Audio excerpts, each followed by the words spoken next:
How one 1950s farmer's impossible smokehouse layout made meat last all winter. When Harold Winters opened his smokehouse door on a frozen December morning in 1953, the sight that greeted him made his stomach drop.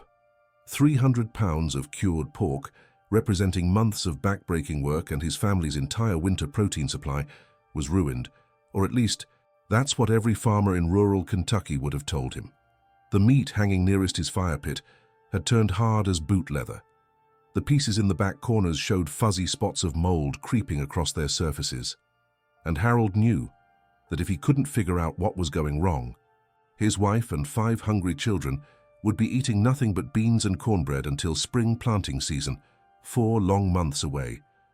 But what Harold didn't know yet was that his disaster was about to lead him to discover something that farmers had been trying to figure out for over 200 years. Something that would eventually spread across the American countryside and change how rural families preserved meat forever. And it all started because Harold Winters was desperate enough to try something that everybody said was impossible.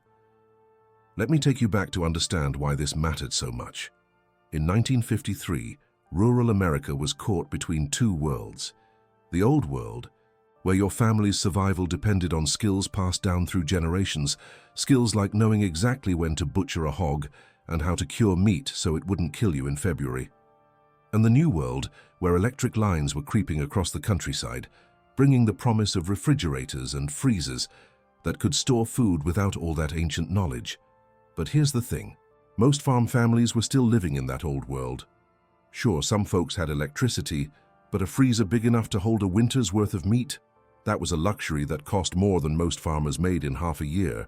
So the smokehouse, that small log or stone building sitting behind nearly every farmhouse in America, remained a matter of life and death. If your smokehouse failed, your family went hungry. It was that simple.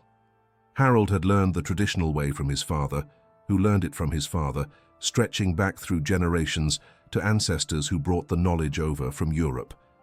The process seemed straightforward on paper. Wait for the first hard freeze of late November or early December. Butcher your hogs when the cold weather would keep the fresh meat from spoiling while you processed it.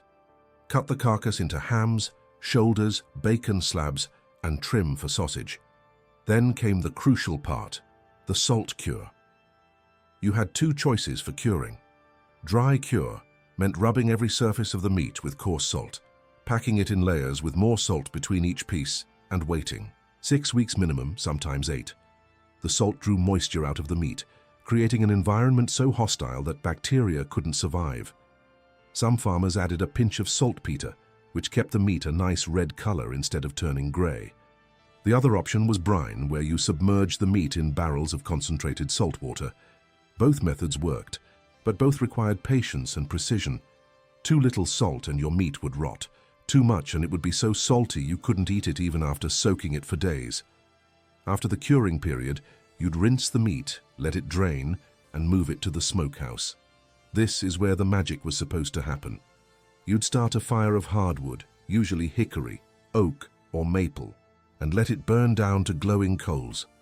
The goal was cold smoking, keeping the temperature below 70 degrees so you didn't actually cook the meat. The smoke itself was the hero of the story. It contained natural compounds that killed microorganisms and prevented spoilage. It also continued drying the meat, removing even more moisture. 2 weeks of steady smoking, and you'd have bacon, ham, and sausage that could hang in a cool place for months. That was the theory anyway. The reality was messier. The problem was the traditional smokehouse design, which hadn't changed much since colonial times. Picture a small building, maybe 8 feet on each side, dirt floor, a fire pit dug right in the center, meat hanging on hooks from wooden poles or rafters, arranged in a circle around that central fire. Vents near the top of the peaked roof to let smoke escape. Simple, traditional, and fundamentally flawed. Here's what actually happened inside one of these smokehouses. The fire in the center created heat that rose straight up, carrying most of the smoke with it. The meat hanging directly above the fire got blasted with heat and thick smoke. It dried too fast on the outside while staying moist inside, a perfect recipe for spoilage starting from within. The exterior accumulated heavy layers of soot and creosote that made it taste bitter and terrible. Meanwhile, the meat, hanging near the walls and in the corners, received almost no smoke at all. The natural draft pulled everything up through the middle and out the top vents, leaving the edges in cold, still air where moisture could accumulate and mold could start growing. Every farmer knew about this problem. The solution was to constantly rotate your meat. Every single day, sometimes twice a day, you'd open that smokehouse door, walk into a cloud of smoke that made your eyes burn and your lungs ache, and spend half an hour rearranging everything. The pieces that had been cooking in the hot center got moved to the cool edges. The pieces that were getting no smoke got moved toward the middle. It was exhausting work. It was time you could have spent doing 100 other essential farm tasks. And worst of all, every time you opened that door, you let out the precious smoke and exposed your meat to temperature swings and outside air. Some clever farmers had tried to improve the design over the years. A few built their smokehouses on hillsides and ran the smoke through an underground tunnel from an external fire pit. This helped cool the smoke before it entered the chamber, but it didn't solve the distribution problem. You still had hot spots and cold spots. Others moved the fire pit to one side instead of the center, which just shifted the problem around. The side near the fire got too much smoke, while the far side got too little. Harold had tried everything: different fire pit locations, adjusting the roof vents, burning different types of wood, rearranging the meat 3 times a day until his back ached. Nothing worked. And that December morning in 1953, staring at his ruined meat, Harold realized something had to change, not just for this year, but permanently. He spent that entire winter thinking, not just thinking actually, but experimenting in ways that made his wife question his sanity. Harold would light a candle and hold it in different spots inside the empty smokehouse, watching how the flame bent and flickered, mapping the invisible currents of air. He'd start small smoky fires and just observe for hours, noting which way the smoke drifted, where it pooled, where it disappeared. His neighbor, an old-timer named Silas, who had to be pushing 80 years old, stopped by one afternoon and found Harold sitting in his smokehouse in the middle of a snowstorm watching smoke. Silas laughed and said Harold had finally lost his mind. But then Silas mentioned something interesting. His grandfather, who'd emigrated from Poland back in the 1800s, used to talk about the tall tower smokehouses they had in the old country. Those towers created different temperature zones at different heights. The bottom was cooler, the top was warmer, and meat could be moved between zones as it progressed through the smoking process. That conversation planted a seed in Harold's mind. What if the traditional American design was wrong? What if instead of fighting to make smoke distribute evenly to all the meat at once, you created different zones on purpose? What if you could have one area where meat was actively being smoked and another area where already smoked meat could hang for long-term storage while receiving just a whisper of smoke to maintain preservation? The idea seemed crazy.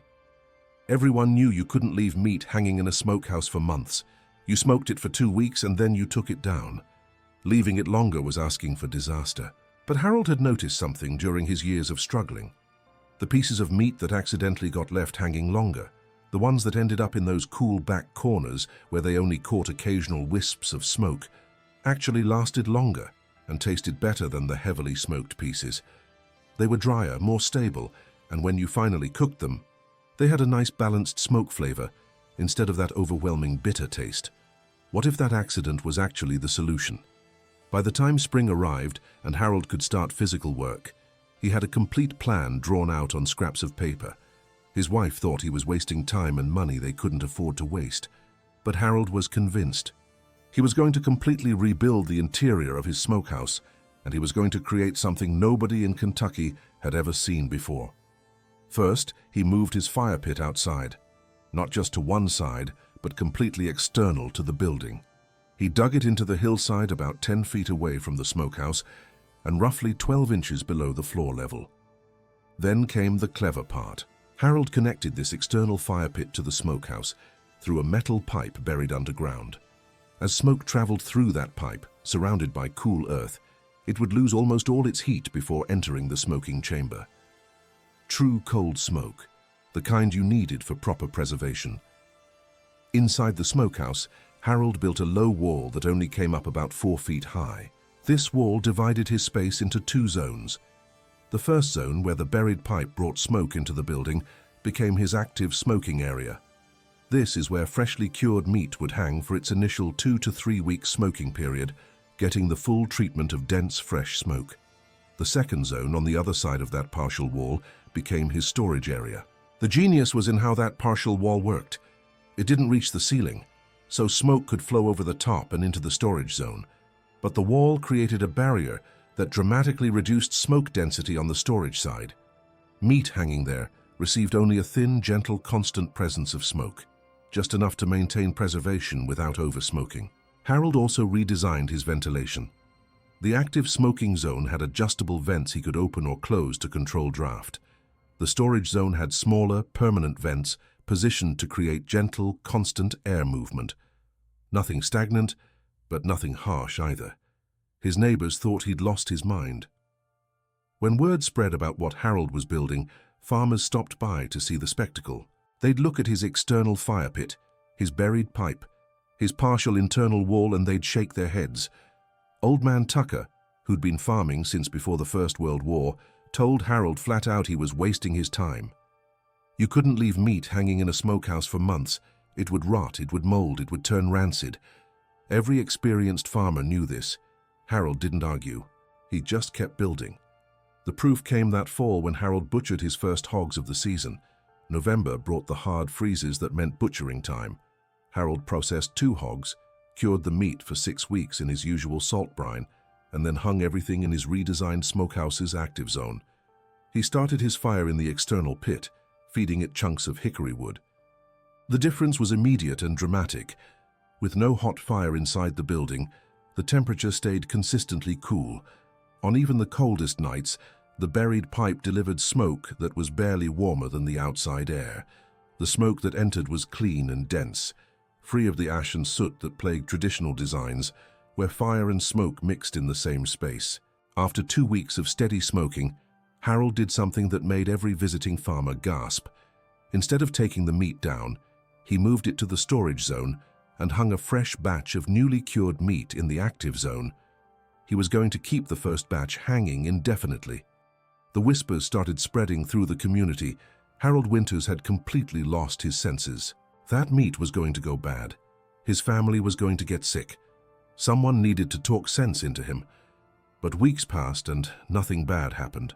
The meat in the storage zone continued to hang, receiving its thin wisp of smoke, slowly and gently continuing to dry. Harold would check it every few days and it looked perfect, firm, dry, no mold, no off odors, just beautiful, properly preserved pork. December arrived, then January. The meat continued to hang. Harold's wife finally broke down and cooked one of the hams that had been in the storage zone for over 2 months. The entire family gathered around the table, somewhat nervously, to taste Harold's experiment. The ham was incredible. Tender, perfectly balanced smoke flavor, no bitterness, no excessive saltiness. It was possibly the best ham any of them had ever tasted. Harold's oldest son, who was maybe 12 years old, looked at his father with new respect and said, "Pa, I think you figured something out." By spring, when most farm families were running dangerously low on preserved meat or had already exhausted their supply, Harold still had hams and bacon hanging in his storage zone. Some of that meat had been there for over 4 months. When they ate it, it was still perfect, better than perfect actually. The extended time in that gentle smoke environment had created something special. Word spread fast in rural communities. By the following fall, Harold had a steady stream of neighbors wanting to see his impossible smokehouse. He showed them everything, explaining his reasoning, demonstrating how the smoke flowed, letting them taste the results. One by one, skeptics became believers. The most stubborn holdout was old man Tucker. He came by in late winter, and Harold could tell he wasn't there just to criticize anymore. Tucker had lost half his winter meat supply to spoilage, using the traditional method, and he was desperate. Harold walked him through the entire system. Tucker examined the external fire pit, traced the path of the buried pipe, studied the internal wall arrangement. Finally, he said, "Harold, I've been farming for 52 years, and I was sure you were wrong. I need your help building one of these for my place." By 1956, nearly a dozen farms in Harold's county had rebuilt their smokehouses using his 2-zone design. Each farmer added their own modifications based on their specific situation. Some who didn't have a good hillside for an external pit found ways to achieve similar results by elevating their smokehouse on stone piers and placing the fire pit underneath. Others experimented with different wall heights or vent configurations, but the core principle remained: separate the fire source, cool the smoke, create distinct zones for active smoking and long-term storage. What made Harold's design revolutionary wasn't any single element. It was how everything worked together. The external fire pit eliminated temperature problems. The buried pipe cooled the smoke and separated ash from the smoking process. The internal wall created zones without completely dividing the space. The different ventilation in each zone optimized conditions for different purposes. Together, these elements created a self-regulating system that required minimal daily attention and produced superior results. The practical benefits transformed daily life for families who adopted the design. Women who'd spent hours every day tending smokehouses suddenly had that time back for other tasks. The staged processing meant families could butcher throughout late fall and early winter as animals were ready, rather than trying to process everything in one exhausting marathon. Most importantly, food security improved dramatically. Running out of meat before spring was no longer a constant fear. There were failures and learning experiences, of course. Some farmers didn't install their buried pipes with enough downward slope, causing condensation to pool and block smoke flow. Others made their storage zones too large relative to their active zones and couldn't get enough smoke circulation. A few tried to rush the process, moving meat to storage too early before it was properly smoked. But these mistakes taught lessons that got passed along, refining the method. By the late 1950s, Harold's design had spread beyond his county. Agricultural extension agents got wind of it and came to document the setup. Photographs were taken, measurements recorded. The basic principles started appearing in farm bulletins and journals. Harold Winters, a farmer who'd never finished 8th grade, had created something that university agricultural departments wanted to study. The irony is that Harold perfected traditional smokehouse technology right at the moment it was becoming obsolete.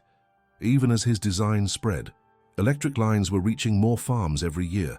Freezers were getting cheaper. Within another decade, most rural families would have the ability to simply freeze their winter meat supply. The ancient art of smoking for preservation would transform into smoking for flavor, a luxury rather than a necessity.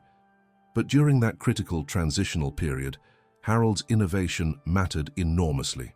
It gave families better food security during their last years of depending on traditional methods. And even after freezers became standard, many farmers kept using Harold's design because the meat it produced simply tasted better than anything you could get by freezing.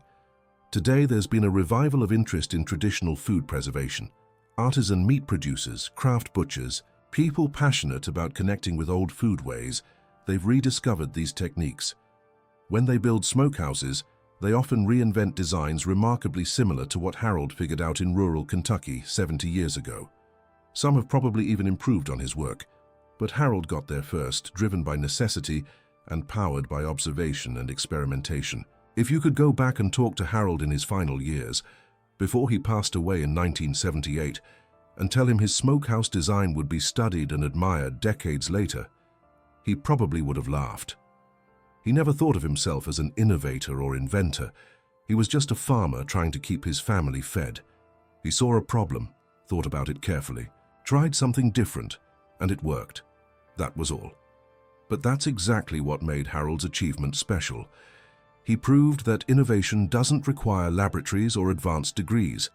Sometimes the best solutions come from regular people paying close attention, thinking clearly, and having the courage to try something everyone says is impossible.